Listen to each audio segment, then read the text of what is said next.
ரகசிய உண்மைகள் சேனலை பார்த்து கொண்டிருக்கும் உங்கள் அனைவருக்கும் சுமதி ஸ்ரீயின் அன்பு வணக்கம். இந்த பகுதியில் நம்ம நிறைய பரிகார முறைகள், பரிகார தலங்கள், ஆன்மீக கேள்வி பதில்கள், ஆன்மீக சந்தேகங்கள், என்ன பிரச்சனைக்கு என்ன மாதிரி வழிபாடு பண்ணணும்னு தொடர்ந்து பார்த்துக்கிட்டு இருக்கோம். இன்னைக்கு யாருக்காவது குடும்பத்தில் பரம்பரை சாபம் இருக்கு, பரம்பரையாக ஒரு தோஷம் இருக்குன்னா அவர்கள் சென்று வழிபாடு செய்ய வேண்டிய ஒரு கோவிலை பற்றி தான் உங்களுக்கு சொல்ல போகிறேன். ஏற்கனவே இந்த மாதிரி பிரச்சனைக்கு நான் ஒரு கோவில் உங்களுக்கு சொல்லியிருக்கேன், ஞாபகம் இருக்கா? காஞ்சிபுரம் பக்கத்தில் அரிசாப பயம் தீர்த்த ஈஸ்வரர். எங்கள் குடும்பத்துக்கு ஏதோ ஒரு சாபம் இருக்குது, பரம்பரையாக ஒரு சாபம் தொடருது, ஒரு தோஷம் இருக்குது, எல்லாருக்கும் ஒரே மாதிரி வாழ்க்கை சரியில்லாமல் போயிடுச்சு, எல்லாருக்குமே குழந்தை இல்லாமல் போயிடுச்சு, இந்த மாதிரி பிரச்சனைகள் இருந்தால் அவர்கள் சென்று வழிபாடு செய்ய வேண்டிய கோவில் பற்றி நான் வேறு பதிவுகளில் நிறைய கோவில் நான் உங்களுக்கு சொல்லியிருக்கேன். இன்றைக்கும் அதே மாதிரி ஒரு கோவிலை பற்றி தான் உங்களுக்கு சொல்ல போகிறேன். என்கிட்ட ஜாதகம் பார்க்க வந்த ஒருத்தர் சொன்னார், அவங்க குடும்பத்தில் யாருமே 47 வயசுக்கு மேலே வாழவே இல்லையா, நீண்ட ஆயுள்ன்றது யாருக்குமே இல்லையா. அவர் சொன்னார், எங்கள் பெரியப்பா பசங்க எல்லாரும் அந்த 47 வயசு வரைக்கும் தான் இருந்தாங்க. ஏதோ ஒரு காரணத்தில் அவங்க இறந்துடுறாங்க, ஹார்ட் அட்டாக் வந்தது, ஆக்சிடென்ட் ஆச்சு, இந்த மாதிரி அவங்க உடம்பு சரியில்லாமல் இருந்து இறந்துட்டாங்க. 47 வயசு எங்கள் பெரியப்பா பசங்க தாண்டவே இல்லை. என்னுடைய அண்ணன்களும் 47 வயசுக்கு பிறகு வாழவே, நீண்ட ஆயுள்ன்றது எங்கள் குடும்பத்தில் யாருமே இல்லை. எங்கள் சித்தப்பா பசங்களை ஒருத்தர் மட்டும் 48 49 வயசு வரைக்கும் இருந்தார், அவங்க குடும்பத்துலையும் யாருமே இல்லை. அவர் என்கிட்ட ஜாதகம் பார்க்க வந்தப்போ அவருக்கு ஒரு 45 வயசு போல் வந்தார்.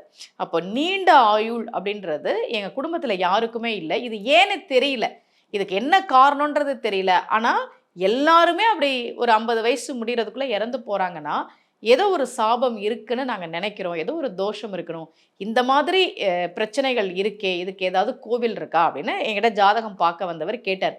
ஒருவேளை உங்கள் குடும்பத்திலையும் யாருக்குமே வாழ்க்கை சரியில்லை, யாருக்குமே நிம்மதியே இல்லை, வாழ்க்கையில் பிரச்சனை மட்டும்தான் இருக்குது, இந்த மாதிரி ஏதாவது பிரச்சனைகள் இருந்ததுன்னா பரம்பரையாக எங்கள் குடும்பத்துக்கு ஒரு பிரச்சனை இருக்குது, இந்த மாதிரி நீங்கள் நினச்சிங்கன்னா அவர்கள் சென்று வழிபாடு செய்ய வேண்டிய கோவில் திருப்பூந்துருத்தி, தஞ்சாவூர் பக்கத்தில் இருக்குது. சப்தஸ்தான தலங்களில் ஒன்று.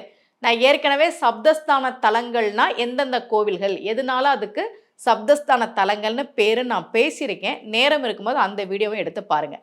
சப்தஸ்தான தலங்களுள் ஒன்றாக இருக்கக்கூடிய திருப்பூந்துருத்தி, சிவபெருமானுக்கு பெயர் இறையனார், அம்பாளினுடைய திருநாமம் சௌந்தர நாயகி, சுந்தர நாயகி. சுந்தரம்னா அழகு, ரொம்ப அழகான அம்பாள் அந்த அம்பாள்.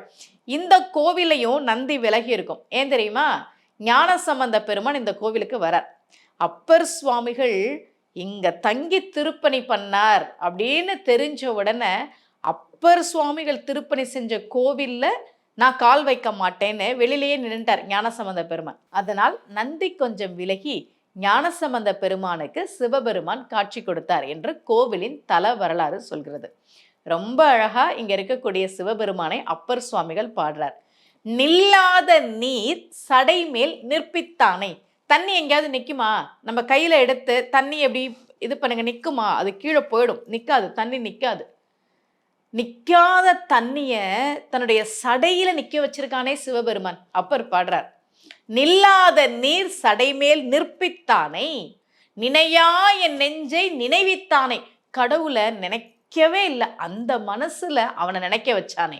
நில்லாத நீர் சடைமேல் நிற்பித்தானே, நினையா என் நெஞ்சை நினைவித்தானே, கல்லாதனையெல்லாம் கற்பித்தானே, காணாதன எல்லாம் காட்டினானை, சொல்லாதன எல்லாம் சொல்லி என்னை தொடர்ந்து இங்கு அடியேனை ஆளா கொண்டு பொல்லா என் நோய் தீர்த்த புனிதன் தன்னை புண்ணியனை பூந்துருத்தி கண்டேனேன்னு பாடுறார்.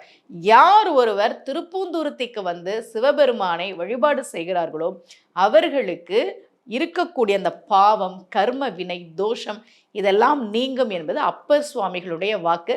இந்த கோவிலுடைய சிறப்பு அம்சம் வீணா தட்சிணாமூர்த்தி. தட்சிணாமூர்த்தி எல்லா கோவிலும் இருப்பார், தெற்கு பக்கமாக பார்த்து இருப்பார், கல்லால மரத்தடியில் இருப்பார், சனகாதி முனிவர்களுக்கு போதனை செஞ்சுக்கிட்டு இருப்பார். சில கோவில்களில் வித்தியாசமான தட்சிணாமூர்த்தியை நம்ம பார்க்க முடியும். மேதா தட்சிணாமூர்த்தி, நின்ற கோல தட்சிணாமூர்த்தி, ரிஷபாரூட தட்சிணாமூர்த்தி. அப்படி இந்த கோவிலில் இருக்கக்கூடிய தட்சிணாமூர்த்தி வீணா தட்சிணாமூர்த்தியாக, கையில் வந்து வீணை வச்சிருப்பார், வீணா தட்சிணாமூர்த்தியாக தட்சிணாமூர்த்தி இருக்கக்கூடிய அற்புதமான கோவில் இந்த கோவில்.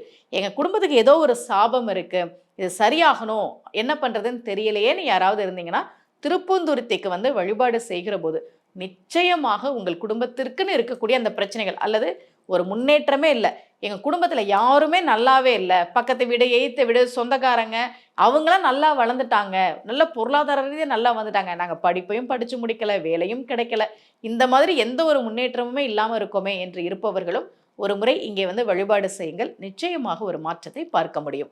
இதே போல ஒரு பரிகார முறையோடு மீண்டும் உங்கள் அனைவரையும் சந்திக்கிறேன். அனைவருக்கும் அன்புடன் சுமதி ஸ்ரீ.